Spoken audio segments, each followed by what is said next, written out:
Well, good morning. Thanks for the opportunity to come and speak to you.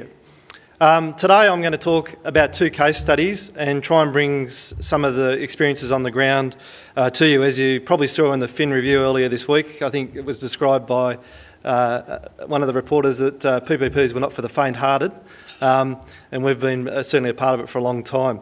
You'll see here on the slide behind me some of the projects we've been involved in, and you'll see that Leighton Contractors, as the builder, has been involved in the equity side of these projects through traffic ramp-up, I'd emphasise, and taking traffic risk. And we're also still operating and maintaining some of those assets that we've been a part of. So if you don't have a tag and you pay cash on Eastern Distributor, we'll be a happy Leighton's person who will relieve you of your money.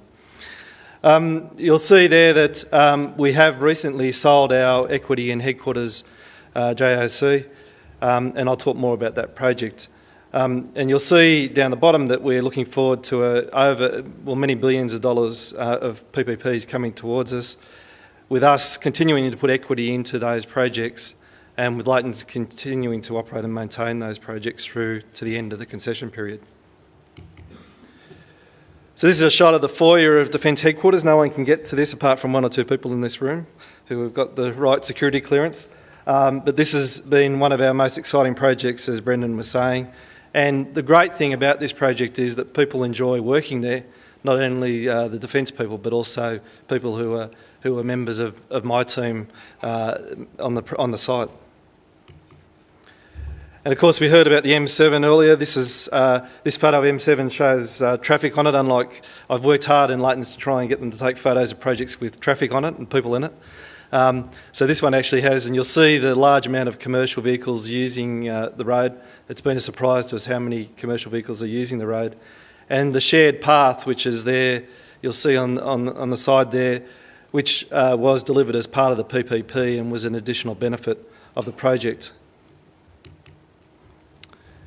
This is a shot of one of the Queensland schools we're currently delivering. We got to financial close in May, and this is 15 weeks after we began on site.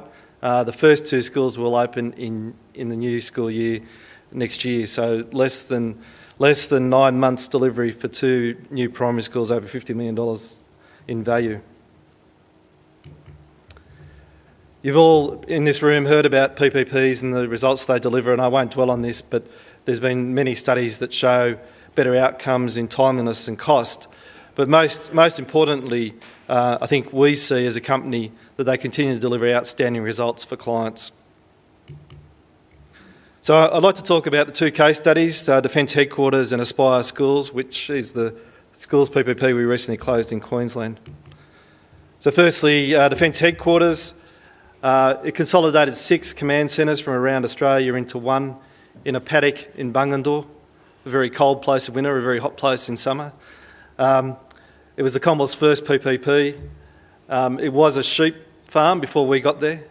It's in 2 states, just to complicate the approval process. So we enter in New South Wales and finish in ACT. But we managed to complete it on time, on budget. It's 5-star AGBR. And as I said, people actually enjoy living and working there. Aspire Schools, 7 schools in southeast Queensland.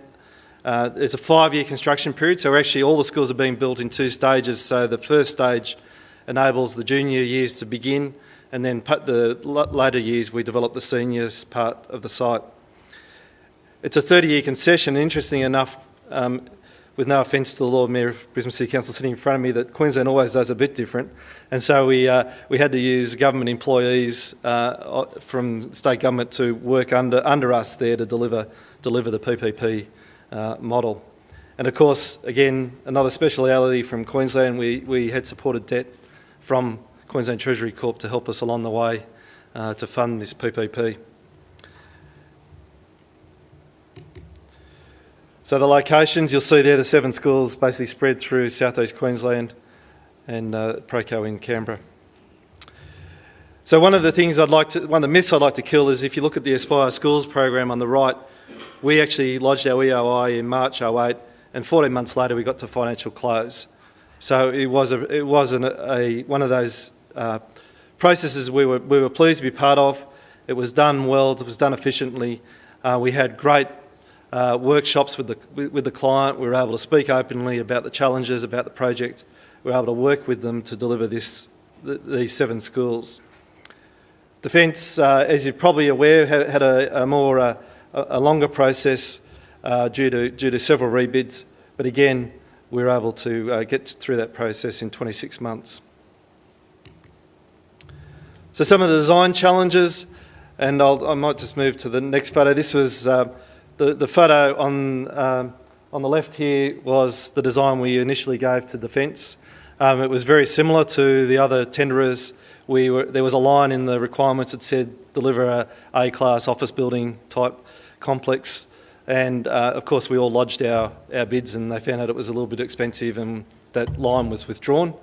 So you'll see we started with a helicopter in the foyer and lots of open and airy space, and finished with a more modest foyer. But it just gives an example of how clear clients need to be in their prescription for these type of projects, and why it's so important to have that direct interrelationship through the process, so that we don't spend a lot of time doing artist impressions of buildings we'll never build. I think one of the things that we're starting to see in the market is the need to be seamless for us to be involved not only at the building stage but all the way through the process. So you'll see, again, we started in Defence Headquarters as being 50% equity, as underwriting the bid, as being the contractor who delivered it, and we had Spotless as our operator and maintainer. There were some benefits and some disbenefits with that model. So in Aspire Schools, we've now moved to deliver the whole spectrum of Aspire Schools, and we're seeing a much more seamless delivery and an ability to see through the contingencies across the project. Of course, we've heard all about the impact of the credit crisis, and this is no news to anyone, the significant pricing, and perhaps the 3% is a bit underdone. But the significant change in pricing, tenor and commitment per bank through this last period. But through all this, we're still underwriting PPPs, and as I said, we got to financial close on the school's PPP only 2 months ago. We've talked a lot about alternative options, and I might dwell on this because we've been working with IPA on these models, and I just wanted to quickly run through the alternative options that have been talked about in the market. Firstly, separate financial procurement. I suppose, from my point of view, as basically the builder and maintainer of these facilities, we just find it very uncomfortable. We spend a lot of time during our bids trying to